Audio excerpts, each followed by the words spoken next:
Assalamualaikum warahmatullahi wabarakatuh.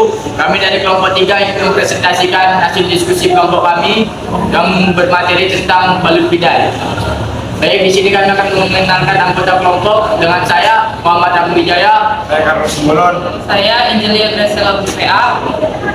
Baik, di sini saya akan menjelaskan tentang materi kelompok kami dengan judul balut bidai. Definisi balut.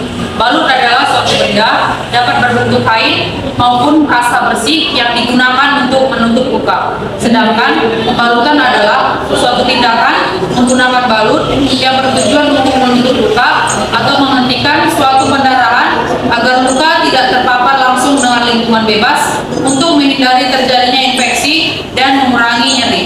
Definisi bidai. Bidai adalah suatu alat yang bersifat kaku atau keras yang digunakan pada patah tulang.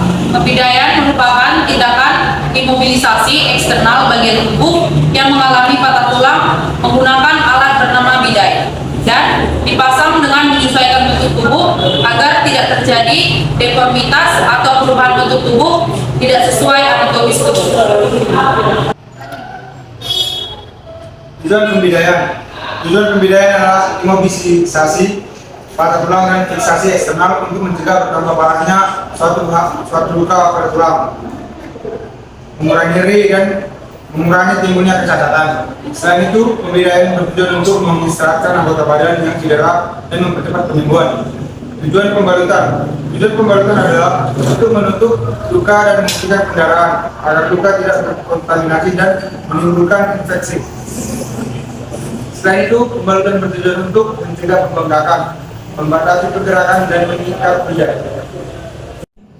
prinsip pembalutan dan pembidaian. Prinsip pembalutan membersihkan luka sebelum melakukan pembalutan. Pembalutan dilakukan pada bagian tubuh yang cedera. Tidak boleh terlalu ketat dan tidak boleh terlalu longgar. Prinsip pembidaian. Jika cedera terjadi pada tulang, maka bidai harus melewati 2 sendi. Namun, jika cedera adalah sendi, maka pembidaian harus melewati 2 tulang pada sendi yang cedera. Jenis pembalutan dibagi menjadi 2, yaitu 1. Pembalutan cepat. Dapat dipasang secara cepat. Pembalutan menggunakan pembalut gulung dan kain steril, seperti pada gambar. Yang kedua, pembalut segitiga. Terbuat dari kain tipis dengan ukuran alas 125 cm dan tinggi 50 cm. Mitela dapat dilipat-lipat sehingga dapat digunakan sesuai kebutuhan masing-masing. Buat berikut adalah contoh gambar. Itu udah. Ini kan macam-macam. Kedua, pembalut segitiga. Terbuat dari kain tipis dengan ukuran alas 125 cm dan tinggi 50 cm. Mitela dapat dilipat-lipat sehingga dapat digunakan sesuai dengan kebutuhan masing-masing. Contoh dari mitela dapat dilihat pada gambar tersebut. Berikut ada macam-macam jenis pembidaian. Yang pertama itu ada bidai rigid.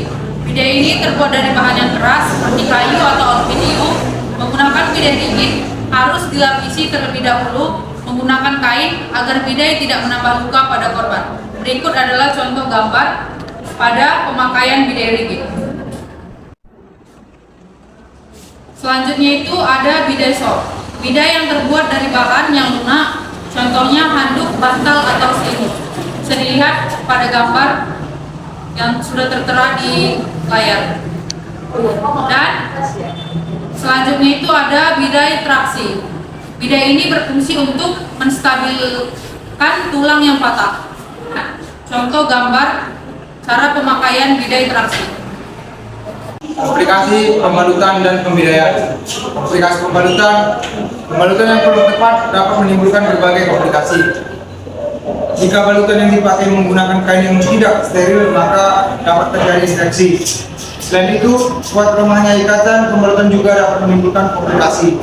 Jika pembalutan terlalu kencang, maka akan menghambat aliran darah sehingga dapat menyebabkan kerusakan pada saraf dan pembuluh darah. Namun ketika pembalutan terlalu kendor, dapat mengakibatkan pendarahan yang lebih parah pada vena. Komplikasi pembidaian. Pembidaian yang kurang tepat dapat menimbulkan komplikasi seperti luka tekan yang dapat menimbulkan adanya lupus dan anoreksia jaringan. Biasanya berada pada lokasi punggung kaki, tumit, dan permukaan patella. Berikut adalah contoh video dari balut bidai yang mengalami cedera pada tulang. Hal pertama yang harus dilakukan adalah mempersiapkan alat, yaitu spak,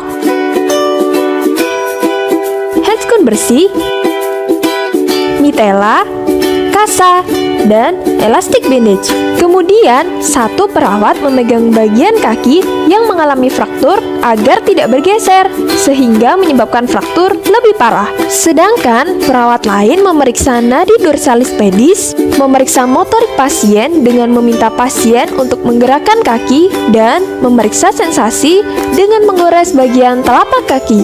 Jangan lupa untuk menggunakan handscoon bersih. Selanjutnya, perawat meletakkan 3 mitela di bagian bawah kaki yang mengalami fraktur, seperti pada video berikut ini.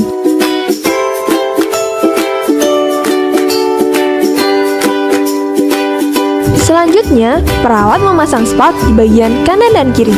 Di setiap pemasangan, perawat lain memegang spak agar menghimpit bagian kaki, dan kaki pasien tidak bergerak atau bergeser. Kemudian, perawat mengikat kaki yang telah dipasang spak dengan ketiga mitela.